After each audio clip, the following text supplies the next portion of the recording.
Bonjour, bienvenue pour le concours Exportez-vous qui est réalisé sur le salon Classe Export avec le Club CIC International. Un concours, Pascal Bouvet, qui existe depuis combien de temps ? Bien, mon cher Marc, c'est la 5e édition cette année du concours Exportez-vous. Alors, en quoi ça consiste ? C'est très simple, c'est un appel à projet.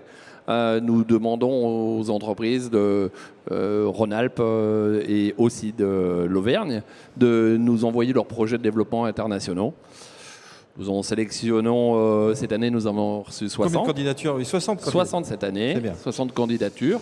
Nous en avons sélectionné 35. Et alors, comment ça se déroule ? Qu'est-ce qu'ils font, ces 35 ? Eh bien, ces 35 candidats se présentent au jury des partenaires d'Exportez-vous et au pitch pendant 4 minutes pour exposer leurs projets de développement internationaux. Ah, donc ça veut dire que ces deux personnes ici présentes qui sont juste à côté de moi ont fait un petit pitch ce matin pour pouvoir aujourd'hui être lauréat. Absolument. Parce que c'est bien ça, c'est deux lauréats. C'est les deux lauréats, le premier et le second. Alors Pascal, je vais peut-être vous laisser les présenter. Vous avez le lauréat de ce matin de la société CERF, Ludovic Toledo. CERF, Ludovic Toledo. Donc vous êtes, bonjour Ludovic, vous êtes directeur export donc de CERF. Qu'est-ce que fabrique CERF ? Bonjour. Alors CERF est une entreprise spécialisée dans la fabrication de prothèses orthopédiques et plus particulièrement de prothèses de hanches. Vous êtes implanté où ? On est à Dessines, dans la banlieue lyonnaise. Quelle taille d'entreprise ? CERF emploie aujourd'hui à peu près 85 personnes. 85 personnes. Vous exportez déjà, je pense ? Oui, on exporte dans à peu près sur tous les continents.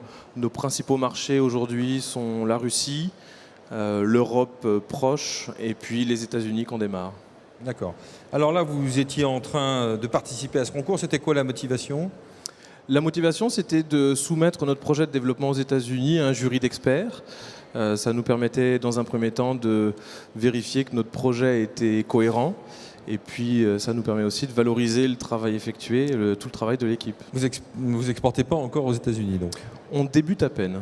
On travaille aujourd'hui via un distributeur qui a un volume d'affaires assez faible et on aimerait maintenant avoir un vrai développement ambitieux via l'ouverture d'une filiale. Ça veut dire quoi ? Ça veut dire que vos clients, c'est qui ? C'est des chirurgiens ? C'est des distributeurs ? Vous cherchez quel type de clients sur place ?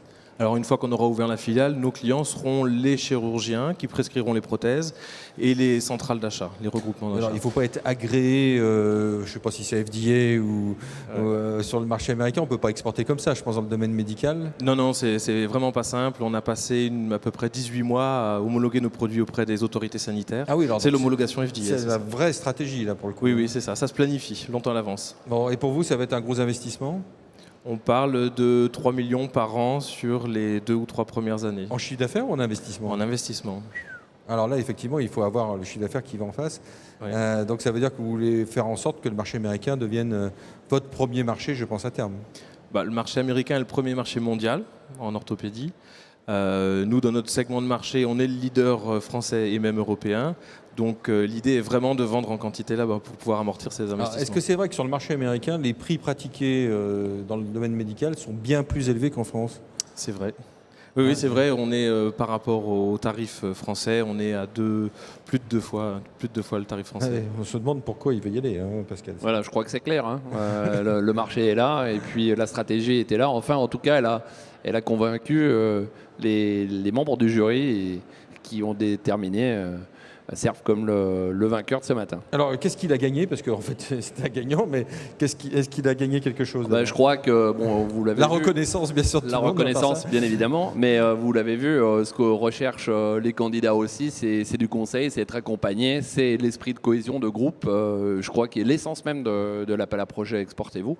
Et donc, bien sûr, il y aura nos partenaires qui vont, Air France, qui vont donner des billets d'avion, FedEx, et ainsi de suite, tout le monde, tous les partenaires des recherches. Toi, tu vas financer les 3 millions. Les 3 millions, ça on verra. Mais en général, ça se passe bien. En général, ça se passe bien. Et puis évidemment, le conseil, l'appui, la validation Ludovic l'a dit, la validation du projet. Et je crois que la cohésion de l'équipe autour d'un challenge comme Exportez-vous, c'est quelque chose d'important. Super Ludovic, très beau projet. En tout cas, ça donne Merci. envie parce que si vous n'exportez pas encore sur le marché américain, vous avez obtenu l'agrément et que vous êtes prêt à y investir autant, c'est sûr, ça va marcher. Là, en tout cas, je vous le souhaite. On l'espère, merci beaucoup. Deuxième lauréat de cette journée, est-ce que tu peux nous le présenter, Pascal ? Oui, Thomas Mignard, donc qui nous vient d'Auvergne, et on l'accueille avec plaisir. On l'accueille avec plaisir, d'autant Alors, plus qu'il a triomphé ce matin. Quelle est votre entreprise ? Donc notre entreprise s'appelle Square.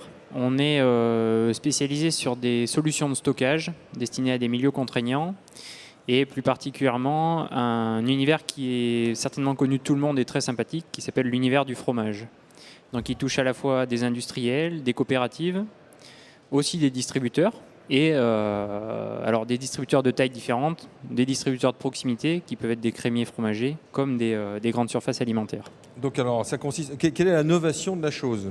Parce qu'en fait, le stockage de fromage comme ça, avec des étagères avec du fromage dessus, ça me paraît pas super novateur. Donc c'est quoi la novation ? La novation de la chose réside dans le matériau que nous utilisons pour fabriquer les structures et les solutions que nous proposons et dans une pièce de connectique intelligente qui crée une modularité, qui crée une facilité d'utilisation, qui crée...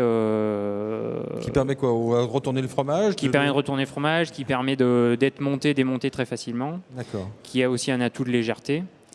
Et un des points très importants, et c'est ce qui est en premier recherché chez les fromagers, c'est le matériau qu'on utilise qui résiste à des environnements très hostiles.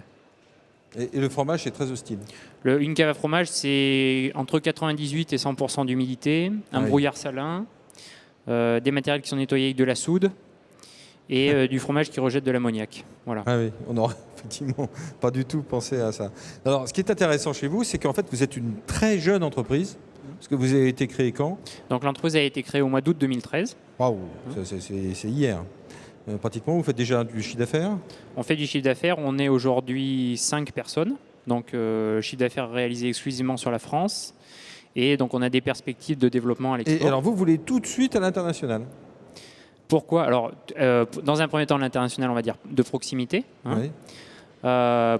Pour vous raconter l'anecdote, notre objectif aujourd'hui, donc, c'est d'être sur la Suisse, parce qu'il y a environ un mois, un très gros fromager a vu ses structures d'affinage s'écrouler 2 jours avant son inauguration. Ça s'écroule.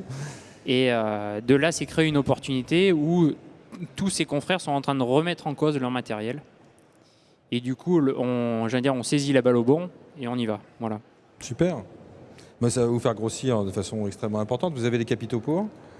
Alors, on espère que ça va venir. Bon. On démarre. Non mais il est là. C'est un message clair. Il est là. Il est là. J'ai fait exprès, hein. Le message est clair. Voilà, J'ai bien ouais. compris. Non, Donc qu'est-ce qui vous manque ? Qu'est-ce qu'il faudrait faire sur le marché suisse ?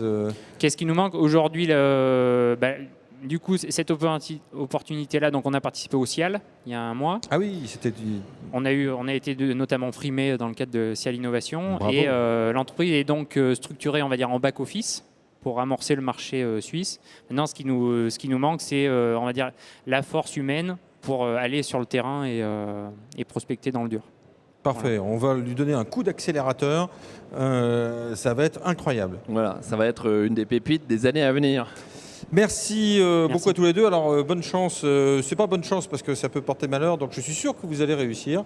Et d'ailleurs, de toute façon, vous êtes bien parti pour les réussir en Suisse parce que si vous en parlez dès maintenant, il suffit de donner en fait les bons appuis. Et je pense que Pascal va s'employer à donner les bons appuis. C'est fait.